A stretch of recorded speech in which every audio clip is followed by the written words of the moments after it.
Comment se faciliter la vie avec la création d'un PowerPoint et ne pas partir de zéro à chaque fois? Eh bien, en utilisant ce qu'on appelle un template ou modèle de présentation. Si vous avez déjà ouvert PowerPoint, alors je suis sûre que vous êtes déjà passé par ces thèmes-là qui sont mis à disposition par Microsoft. Et peut-être même que vous avez déjà essayé de jouer avec donc ces diapositives. C'est pratique quand on est à l'école, mais après, lorsqu'on a envie de se créer une marque, une identité visuelle, il faut chercher ailleurs pour ne pas faire comme tous les autres. Dans cette vidéo, je vais vous montrer le principe d'un template vraiment bien monté pour vous faire gagner du temps, en passant par l'explication de ce qu'on appelle un masque de diapositive. Je vais parler en langage simple, c'est promis. L'idée sera de vous permettre d'identifier quand est-ce que c'est intéressant de faire appel à un spécialiste pour vous concevoir un template. Car il se peut que vous soyez tenté de télécharger des modèles en ligne. Les modèles sont intéressants pour dépanner, mais souvent la manière dont ils sont montés laisse un peu à désirer.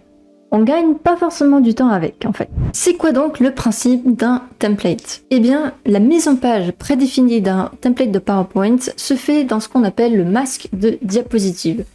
Pour y accéder, c'est dans l'onglet affichage, puis masque de diapositive. Ici, je vous ai monté un exemple avec juste 5 diapos différents. Le masque, c'est le squelette invisible qui va donner à chaque diapositive sa structure. Son rôle, c'est d'assurer une cohérence visuelle. Dans le masque, on va pouvoir contrôler les couleurs, on va pouvoir contrôler les polices, parmi d'autres choses évidemment. On va pouvoir contrôler les formes qu'on met dans chaque diapositive et l'emplacement des différents textes.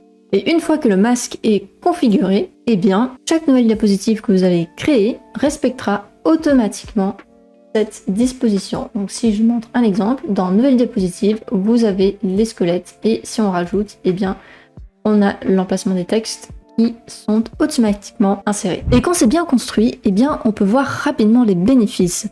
Avoir une mise en page prédéfinie et cohérente vous permet d'économiser du temps en évitant de partir de zéro. Préconcevoir l'emplacement des textes et des images, eh bien, ça vous permet d'éviter de vous torturer l'esprit avec la hiérarchisation, la répartition des différents éléments sur la page et de vous libérer du jus de cerveau pour vous concentrer sur le contenu. Et enfin, avoir un masque universel grâce au masque de diapositive avec une certaine flexibilité de personnalisation, eh bien cela vous permet de réadapter assez rapidement l'ensemble de vos diapositives avec le contrôle sur les couleurs, les polices, les différentes formes, etc. On peut donc dire qu'un template a pour vocation de garantir une apparence cohérente et harmonieuse tout le long de votre présentation. Mais quand c'est mal construit, eh bien aucun de ces bénéfices existe. Je vais vous montrer les limites d'un modèle payant. Voici le modèle que j'ai téléchargé, ça s'appelle BPowerPoint, c'est chez Envato Elements. Ici, on voit que, on est d'accord que l'image de présentation, elle a l'air assez prometteuse. On a énormément de slides de contenu, beaucoup d'images, tout a l'air bien harmonieux. Mais en fait, lorsque vous l'avez en main, ce modèle-là, voilà à quoi ça ressemble. Donc on a la version épurée, on va dire. Donc toutes les images qu'on a vues dans le packaging, évidemment, ne viennent pas avec. Et libre à nous d'imaginer comment on peut utiliser cette présentation. On a l'impression qu'il s'agit d'un template. On a le texte, l'emplacement des textes, les images dans lesquelles on pourrait insérer. Mais lorsqu'on va dans le masque de diapositive, eh bien, on se rend compte qu'il n'y a pas les emplacements de texte, par exemple. Il y a juste les emplacements d'images. Et ça, c'est pas un vrai template. Si on ferme et qu'on veut ajouter une nouvelle diapositive, on va ajouter une nouvelle diapositive avec que l'emplacement des images. Et il va falloir ensuite, pour ajouter du texte, eh bien, cliquer sur insertion, zone de texte, ajouter du texte, et ce ne sera pas forcément cohérent avec le reste. Ou l'alternative, ce serait de prendre un slide déjà monté, ensuite décider de dupliquer la diapositive, et ensuite eh bien, continuer à partir de là.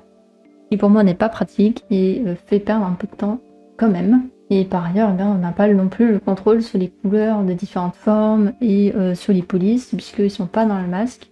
Donc si on voulait changer les polices de tous les slides, eh bien il faudrait y aller diapo par diapo, texte par texte, changer la police. Et si on voulait changer la couleur de toutes les formes, eh bien pareil. Donc pas très pratique. Ceci dit, ce n'est pas le cas de tous les modèles qu'on pourrait trouver en ligne. Il y a des modèles gratuits qui sont fonctionnels.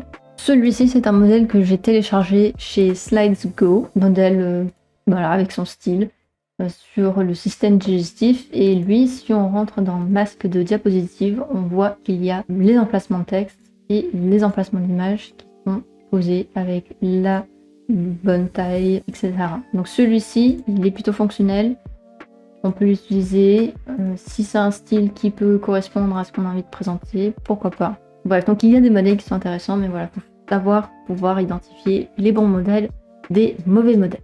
Alors ceci étant dit, si jamais vous avez envie de complètement adapter un template à votre image de marque personnelle ou entreprise, eh bien le faire à partir d'un modèle trouvé en ligne va quand même vous demander du temps. Il va falloir changer les couleurs, les formes, les textes, les emplacements, tout ça pour adapter à votre style, à vos besoins aussi. Une autre solution qui existe, ce serait de faire appel à un spécialiste de PowerPoint qui pourra du coup vous faire un template sur mesure, complètement adapté à vos besoins, complètement adapté à votre image de marque, et qui va s'attacher évidemment aux détails, va le rendre le plus facile d'utilisation possible, va s'attacher du coup à l'expérience utilisateur du modèle de présentation. Et en plus donc du coup de pouvoir customiser les slides en fonction de l'image de marque, on peut aussi dans les masques prédéfinir des animations, des transitions, des petites choses comme ça. Donc c'est une petite touche qu'un spécialiste pourrait rajouter. Créer des templates de présentation, c'est un service que je propose. Si un jour cela vous intéresse, je suis surtout spécialisée dans les présentations à contenu pédagogique. Et si jamais vous avez des questions, n'hésitez pas, on peut faire connaissance en message privé sur LinkedIn. Très bonne journée à vous et au plaisir de continuer de partager comment présenter et comment rendre vos messages mémorables.